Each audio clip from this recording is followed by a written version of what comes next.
One Yeah. of my one of my best friends. He's a two-star Michelin chef. He's one of the best chefs in restaurant in the country. And Mm, they talk about this whole sort of like concept. It's not just like the food has been well cooked. It's not just about like the mm, sauce has been well made, mm. but it's a whole thing of putting those things together. The taste, the texture, when one flavor then goes into another flavor, and as an experience, it's amazing. But I'm not doing that every 2 hours. It's a treat. Friday and Saturday night, like Fridays, like Mum would bring out like the after eight mints. The little Yeah, chocolate yeah, sort of like yeah, yeah. that was like once a week. But now it's like it's just constant. It's constant sort of like getting that hit 6 times a day, 7 times a day, 8 times a day.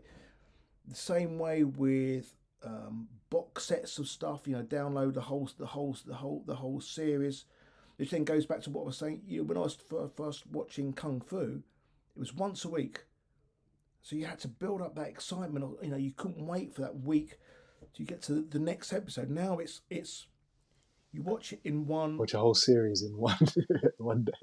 It's so difficult to not not do that. And even if the series becomes a little bit shit, which most of them are, but they know how to affect us by how they leave you sort of like hanging on, even Hanging. even Mm. even if the content isn't that isn't that great. I'm not quite satisfied yet. I haven't been completely turned off, but just in case, just in, and that to a degree is like the nature of how our heads work and how other people know that how it works and know how to 100%. manipulate that. Funnily, I think there's a thing in economics called sunk cost fallacy. So it's the idea that you've invested you've invested time in something, and because you've invested time in something, you have to keep doing it, and it relates back to food. Like I think that people are connected to. They say it's easy to change a man's religion, but it's very difficult to change his eating habits, right? And it's this thing of like if you have a way of eating in your 20s and 30s or even younger, you'll continue eating that way and sometimes never question the way you eat. You're like, oh, I've been doing this for years. Or one of my friends said the other day, he was like, oh, but he was referring to his people, his race. He was saying, oh, my race has been eating bread for centuries. Like, why do I need to stop eating bread?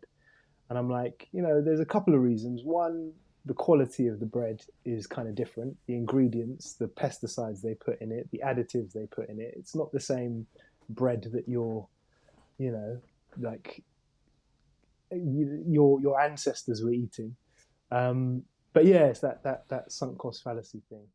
And interesting. With that, I was watching a program probably a few years ago now, but it was about the Aborigines. Most of them now seem to be having seriously obese, diabetes, Mm, a whole range mm, of diseases, and this is where sort of foods are introduced over time, become part of their mm, cultural tradition. And they said, well, we now die of all these diseases.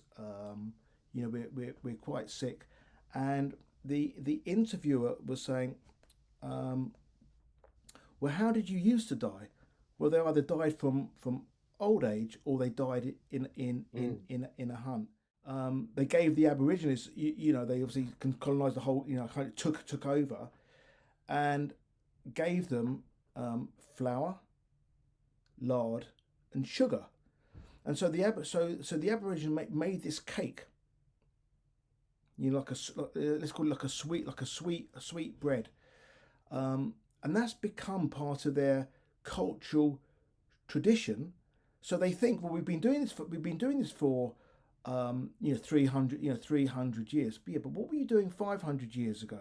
What were you doing 600 years ago? 2,000 years ago? 3,000 years ago? And and that is, you know, that is the same with, I think, like every culture that's been sort of like colonized, and obviously we're going into like being oppressed. You know, the oppressors have gone like, right, we're at the top of the line, you're down here, we're going to give you that. Yeah, funnily enough, before I got onto the call with you, I was chatting to a friend of mine, and both of our backgrounds are Nigerian. Our parents are Nigerian. I was talking about the emphasis on rice. Like rice is such a big part of our diet. You know, I could eat back in the day. I could eat rice for breakfast, lunch, and dinner. Yep. Um, and yeah, I've heard people's kind of theories and arguments about what we consider traditional food is not ancient food. And then there's this whole idea of all of our traditional foods are effectively um, survival food. So, and survival food is not nutrient dense food. It's food that we were forced to eat during famine or, you know, conflict or whatever. Um, and there's an emotional tie to that food. Even though that food's not healthy, there's an emotional tie to that food because the family comes together and eats this food. It was a comfort food for us in times of, you know, in times of survival, in times of conflict. And then there then becomes like a traditional, cultural, racial um, kind of support for that food. You're like, oh, you know, I don't want to stop eating that food because, you know, for 100 plus years, you know, granny and great granny were eating that food. So I'm actually representing my culture, representing my race if I continue eating that food. And it's like, it's an emotional tie as opposed to, a health conscious tie. Yeah. So, yeah, no, that's interesting that you bring that up.